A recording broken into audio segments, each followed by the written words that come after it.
Mon petit bébé. Oh, ça va, là, le jour s'est levé quand même, hein. Fais pas comme si c'était le matin de bonheur, madame. Ben oui. Regarde tout le monde. Dis bonjour tout le monde. Coucou tout le monde. Voilà, comme ça. Ça, c'est pour la vignette. Ouais, c'est pour la petite photo. Salut, toi. Comment ça va? On va dire que ça va. Hein, parce qu'on a dit que sur cette chaîne-là, on n'est pas là pour se plaindre, on n'est pas là pour jeûner, on n'est pas là pour... Vous êtes déjà nombreux, hein, puisque dans une conversation avec Sucrerie et Lolo hier soir, Lolo qui se plaignait de ne pas pouvoir dormir, et qui disait qu'il faisait nuit blanche, comme Sucrerie. Oui, mon petit bébé, vas-y, mange. Et pareil, moi, il était minuit par là, minuit et demi. Alors voilà, je sais que vous êtes nombreux à vouloir savoir, hein, comment que ça se passe au niveau professionnel sur le rendez-vous que j'avais eu il y a 10 jours. Je n'ai pas le poste. Malheureusement, ma candidature n'a pas été retenue. Alors maintenant, je peux vous dire de quoi il s'agissait. Il s'agissait d'une cité de 1200 personnes, 1200 retraités, 5 immeubles, hein, 5 tours, avec salle de spectacle, avec plusieurs centres d'activité. Et puis j'aurais dû être responsable des animations et loisirs de ce centre. J'aurais travaillé du lundi au vendredi de 9h à 5h, à 14 minutes de la maison. Donc vous imaginez bien que c'était un poste que je convoitais et qui m'aurait fait vraiment plaisir. Il faut toujours voir le bon côté des choses, hein. Des fois, c'est un mal pour un bien. Donc on va partir dans ce sens-là. Et puis de toute façon, comme je vous avais dit, moi j'ai un voyage qui est réservé maintenant pour aller voir mon père à Tahiti. C'était parmi mes négociations quelque chose qui était non négociable, puisque je veux être avec mon père. Et c'est vrai que s'ils ont trouvé des candidats qui peuvent être disponibles tout de suite, bon ben, c'est normal qu'il ait pris à ma place. Donc voilà. Je ne vais pas en parler plus longtemps. La cité est merveilleuse, c'était un endroit fabuleux. Et c'est là, effectivement, qu'il y avait dans le hall, l'entrée, une grande volière avec des magnifiques cocassiels, des magnifiques calopsites que j'ai filmés pour vous. Alors, aujourd'hui, j'avais envie de refaire un petit tour d'actualité. Je voudrais vous remercier d'abord, avant tout, remercier ceux qui m'ont fait des dons, hein, sur Tipeee ou via PayPal. Et je leur ai déjà envoyé en avant-première la compile de Tata et Bisoulov en avion sur Air Tata. Ce sont des sketchs inédits. Vous les avez jamais vus. On les a tournés en octobre. Je les avais gardés sous la main. Et j'ai été conseillé par un de mes abonnés. Hein, je ne dirai pas qui, parce que voilà, j'ai des abonnés avec qui je discute des fois de temps en temps. Et il m'a dit, Ben, pourquoi tu fais pas, genre, tu offres à des gens contre un don, d'avoir l'avant-première d'une vidéo que tu vas lancer dans 10 jours, dans un mois, dans 2 semaines, peu importe. Et puis j'avais pensé le faire avec les oiseaux. Et puis voilà, j'ai dit, attends, on va faire un essai, on va faire un test avec Tata et Bisoulov. Alors vous allez voir, c'est vraiment une compilation inédite avec à part un sketch, il y a un sketch que vous avez déjà vu dedans, mais tous les autres sketchs, c'est que des sketchs qui sont tournés dans l'avion, hein, de Air Tata. Et voilà, si vous avez envie de les voir, c'est pas compliqué. Un petit don, hein, j'ai des gens qui m'ont fait un don de 2 € aujourd'hui pour pouvoir regarder le sketch en avant-première, regarder cette compile qui dure 4 minutes. Hein, donc c'est plusieurs petits sketchs de 30 secondes à 45 secondes. Et donc je voudrais vous dire merci. Et puis voilà, normalement pour tout le monde, ça sera sur la chaîne pour Noël. Oui. Je vais le mettre à Noël, donc ce sera un petit cadeau de Noël. Et en parlant de ça, on est en train de se préparer avec Sandrine à vous offrir un karaoké de Noël. Oui, on prévoit un karaoké. Alors, quel jour exactement? On a une petite idée, hein. On aimerait peut-être faire ça le 25 décembre à 14h heure du Québec, soit à 20h heure de France, mais c'est pas sûr encore. On va peaufiner tout ça. Donc, ce serait bien si vous pouviez, sur Facebook, dire que si vous êtes intéressé par le karaoké, comme ça on aurait une petite idée un petit peu si ça vaut la peine de le faire ou pas, et si vous allez être nombreux de l'autre côté de l'écran pour un karaoké. Alors le karaoké, pour ceux qui ne connaissent pas ça, quand on fait un karaoké sur la chaîne Multitaskman, c'est en live, hein, c'est en direct, donc tout le monde peut parler, peut s'échanger, peut se dire bonjour, pourra se souhaiter les vœux, mais surtout tout le monde va pouvoir faire des demandes spéciales, hein, comme on dit au Québec. Vous allez pouvoir demander votre musique et même faire des dédicaces. Si vous allez avoir envie de souhaiter Joyeux Noël à une personne en demandant une chanson, eh ben vous allez pouvoir le faire. Donc, moi, en général, ben c'est moi qui chante les chansons. Ben voilà, hein. On va essayer d'avoir des personnes, hein, pour être avec nous, pour avoir plus de chanteurs. Donc, je chante les chansons que vous demandez. Vous allez pouvoir chanter avec nous puisque vous avez les paroles qui vont s'afficher sur l'écran. Donc voilà, c'est une façon de faire un karaoké ensemble avec les abonnés de la chaîne Multitaskman, juste histoire de passer un moment avec des gens de l'île de la Réunion, des gens de Tahiti, de Nouvelle-Zélande, de France, Belgique, Suisse et Québec. Donc tout ça mélangé, on en a fait déjà plusieurs et c'était toujours des moments assez exceptionnels. L'année dernière, pour le jour de l'an, on est resté, je crois, 7-8 heures ensemble. Voilà pour les petites nouvelles de la chaîne. Alors oui, pour finir avec les nouvelles de la chaîne, le canapé des perroquets s'arrête jusqu'au 23 mars. Juste parce que voilà, c'est le samedi. On travaille, nous, le samedi soir, le vendredi soir, on a des parties de Noël. Hein, vous savez, on rentre dans la saison, hein, assez forte des parties de Noël. Donc, on va certainement être crevé. On rentre à 3-4 heures du matin. On va être crevé le samedi matin pour faire les canapés des perroquets. C'est beaucoup de travail, c'est beaucoup de concentration. Donc, c'est pour ça que, vu que je pars le 25 janvier, j'aurais envie de récupérer, passer un peu de temps en famille avant de partir. Et voilà, on a décidé que je ferai le prochain canapé des perroquets le 23 mars, après mon retour de Polynésie française, où je vais pouvoir aller rencontrer ma famille et mon papa surtout. Ça fait déjà 4 ans qu'on ne s'est pas vu. Alors, les sujets que je voulais traiter aujourd'hui, sur quoi je voulais aller? Alors, il y a d'abord les implants File. Hein. Imaginez quand même que le monde.fr est obligé d'aller en justice, de porter plainte, parce qu'ils ont reçu une fin de non-recevoir, justement, ils ont été en face d'une fin de non-recevoir, lorsque leurs journalistes d'investigation sont allés demander des papiers.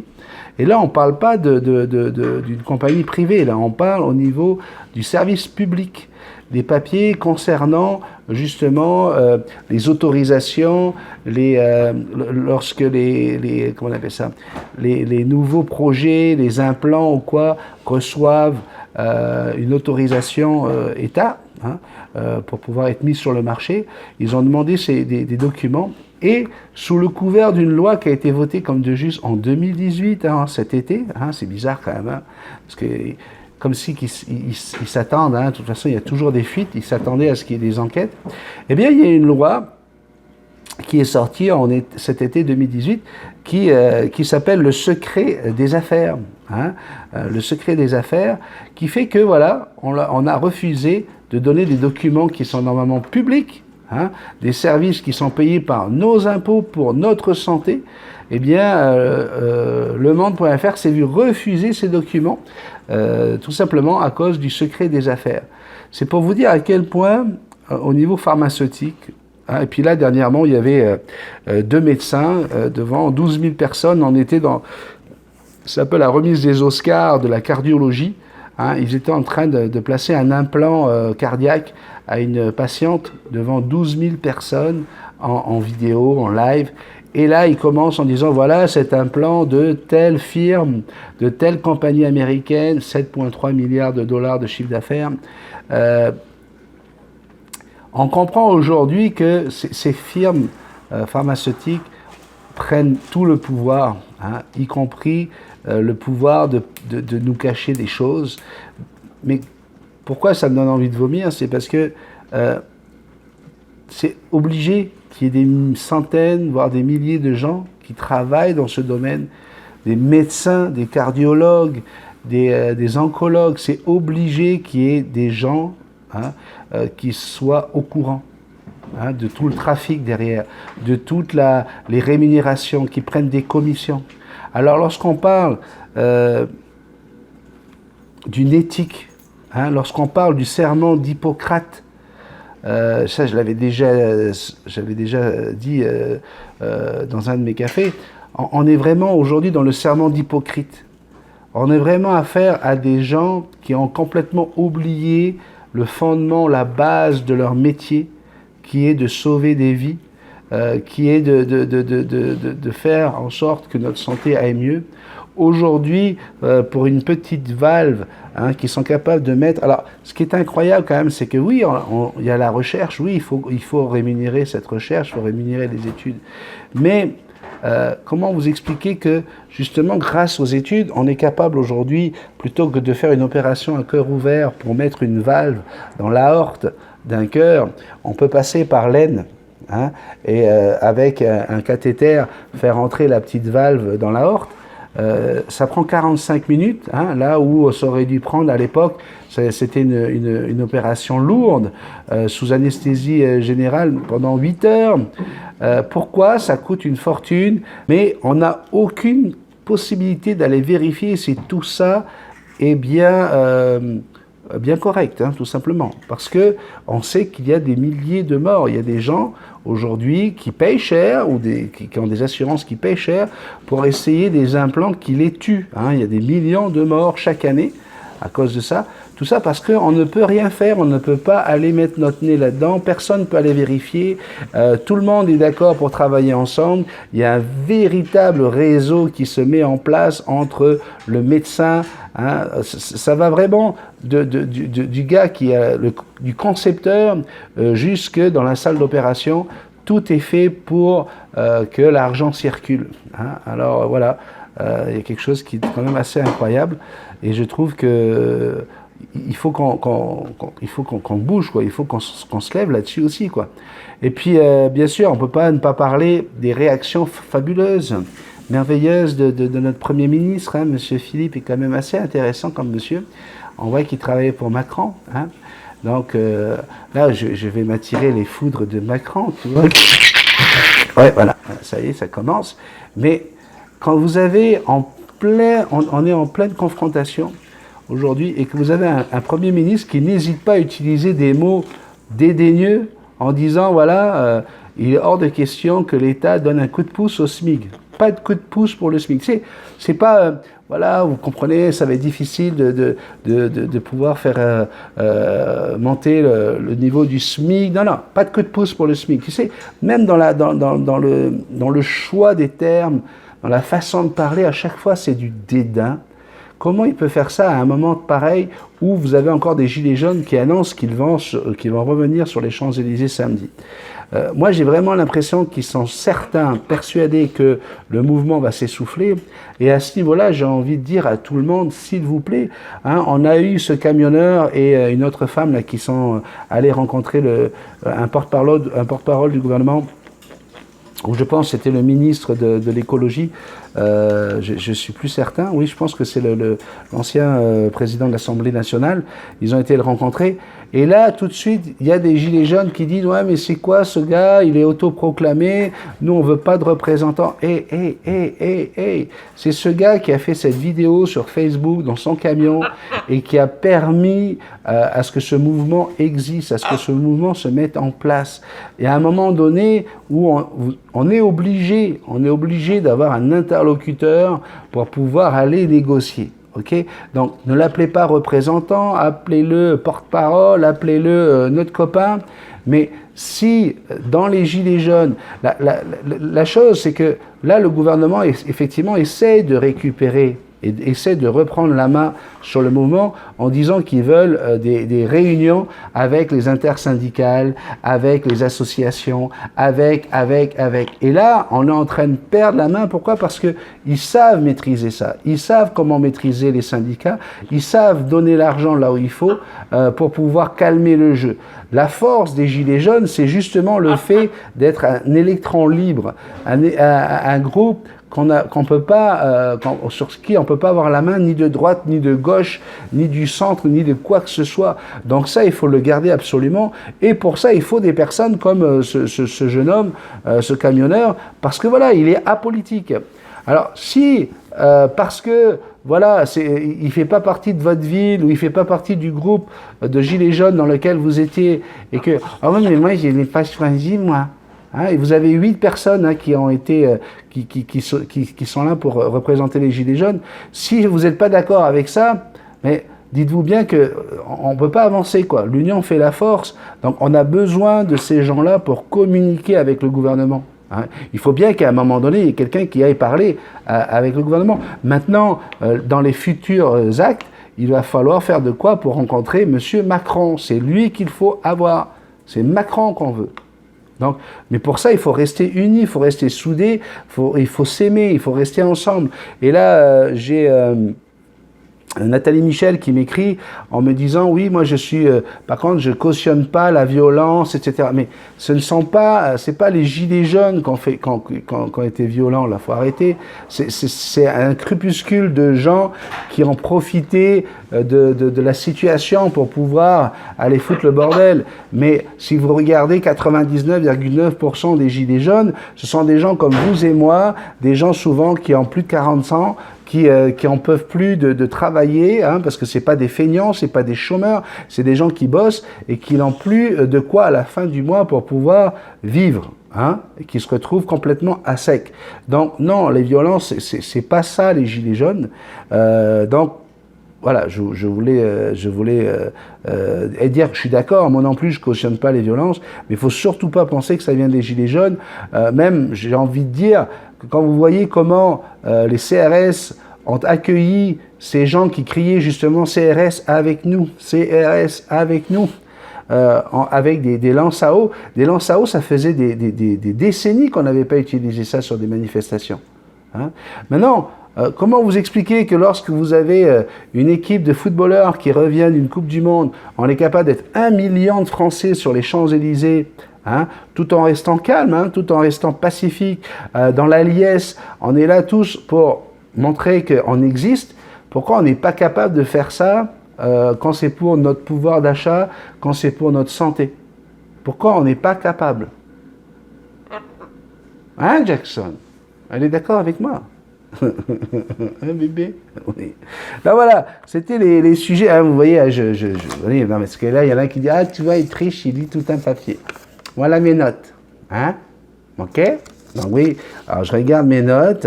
Voilà, ça y est, j'ai dit tout ce que j'avais envie de dire. Ok? Donc, je sais, Sébastien, ça a certainement dû dépasser les 15 minutes, mais qu'est-ce que tu veux que je te dise? Je suis bavard, je suis bavard. Donc je vous embrasse très très fort. N'oubliez pas de partager ce petit café avec qui voudra l'entendre. Les petits pouces en l'air. Très important les petits pouces en l'air, vous le savez bien. Et puis si tu as envie de faire un petit don, n'hésite pas. Les petits dons, c'est sur Tipeee ou sur Paypal. Voilà, voilà. Je vous fais de gros bisous, je t'embrasse très très fort. Fais attention à toi.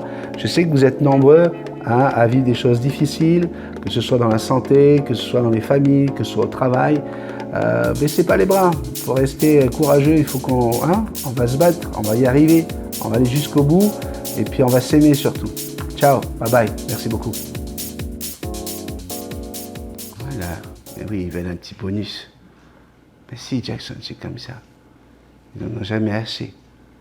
Ils vont se dire, mais ouais, mais tu vois, il n'a pas mis de bonus cette fois-ci, qu'est-ce que ça veut dire? Hein? On va leur donner de l'amour. On va faire des petits câlins comme ça. Oh.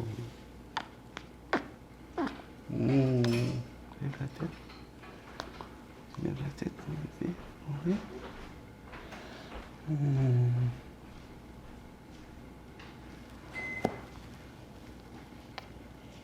T'as bien mangé?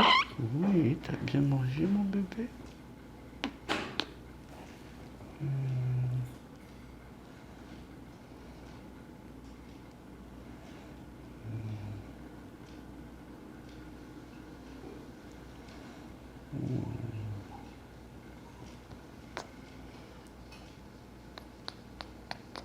C'est vraiment des moments importants avec votre oiseau.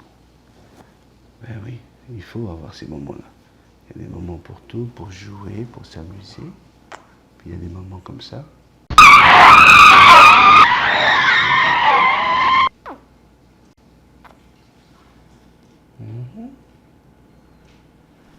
Allô, papa.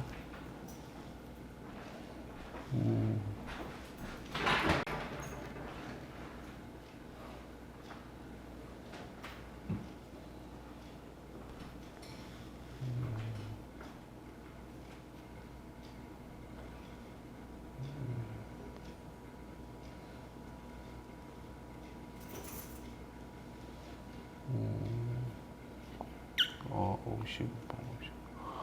Oh, je remets la tête en arrière comme ça. Oh là là là là.